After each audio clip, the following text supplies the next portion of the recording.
right, we'll get started with Doc. We'll start with Fabian right here, and then we'll go Juan, then Fabian. Third row on your left. Dave, let's just back here, Dave. Damn, Juan. Sorry. What's the status with Shohei Ohtani? He had a little left shoulder subluxation, but everything. So we're going to get some tests at some point tonight, tomorrow, and then we'll know more in the next couple days. But the strength was great.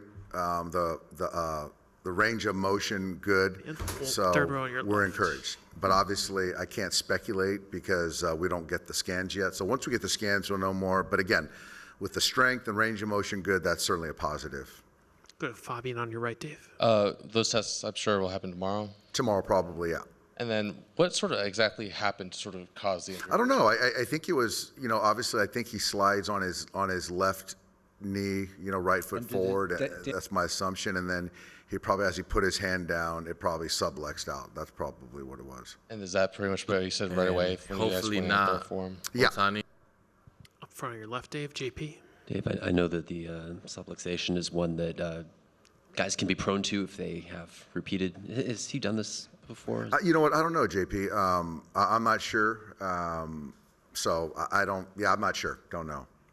Good. Jack, third row in the middle here. One more with Ohtani. How concerning was just that scene when he went down? The scene, very concerning. Obviously, when you get any one of your players that goes down, it's concerning. But after kind of the range of motion, the strength test, I felt much better about it. How much did that kind of just impact the mood in the clubhouse afterwards? When you guys have a lead. I mean, I think for a minute, but then, at that point in time, you got Kopech coming out there. We're still trying to win a baseball game. We can go to Bill, Jack, if you don't. That's the easiest. Dave, on Yamamoto, generally talk about what he did tonight, but also you get to the middle innings, data generally says take him out, facing the third time. So you're a data guy, huh? I'm an analytics guy. But also, he hasn't gone that deep since really when he faced the Yankees, which That's was right. back in June. So what That's right. went into your decision-making? Yeah.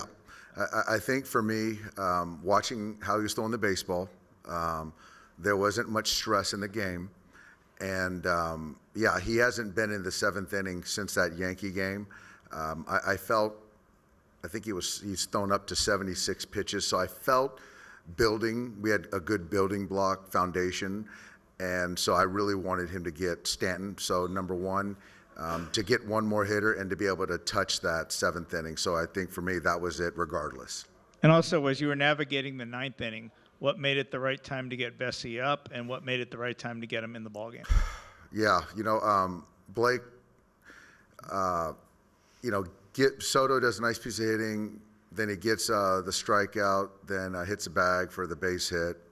And then Chisholm hits a ball down below that was really good. I thought he kind of got back into the at-bat with Rizzo, leaned in, gets hit.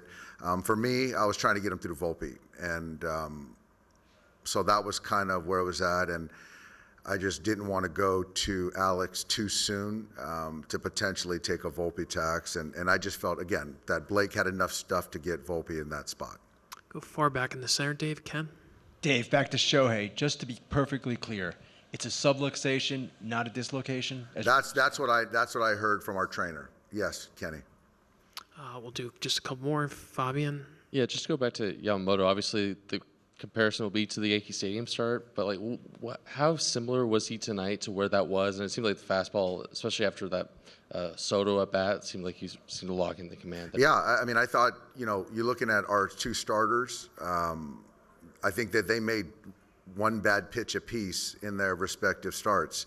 And this one tonight was a fastball away, supposed to be. He yanked it, and Soto didn't miss it. But I would say that this start for me was probably a little bit better in the sense of we didn't have to navigate Soto back at Yankee Stadium either. So, but obviously on this stage, he was fantastic tonight. We can go to Stephanie and then Jack. Hey, Dave, which tests will they run on Ohtani? MRI. Thanks. We can go to Jack. And Just after the Soto home run, how important was that sequence with Teo and Freddie kind of responding, going deep back-to-back at bats? It was big.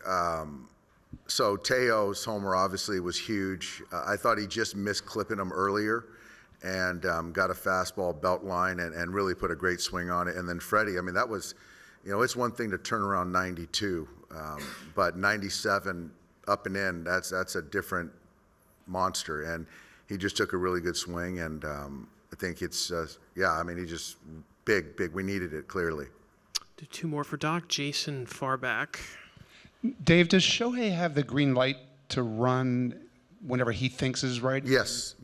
Okay. He stole however many bases. I think he's a pretty good, astute base runner. And with 2 outs right there to try to tack on in a World Series game, it was the right play. And just baseball happens, yeah. I know you've gone through a lot of injuries this year. If you have to play the rest of the World Series without Shohei Ohtani, how equipped are you to do that? I'm not there, Jason. I'm expecting to be there, so I'm expecting to be in the lineup. If we can just pass it to Tim. Since it's Otani's left shoulder, just practically speaking, what is the significance of that for him as a hitter, his back shoulder? I would say that in a vacuum, the left shoulder is better than the right shoulder for a left-handed hitter. But again, we'll know more. But to answer your question. We'll finish up with Barry up here. Doc, if the Yankees had come back and tied, was he out of the game? I didn't even think that far, Barry. I'm just happy we didn't have to get to that spot.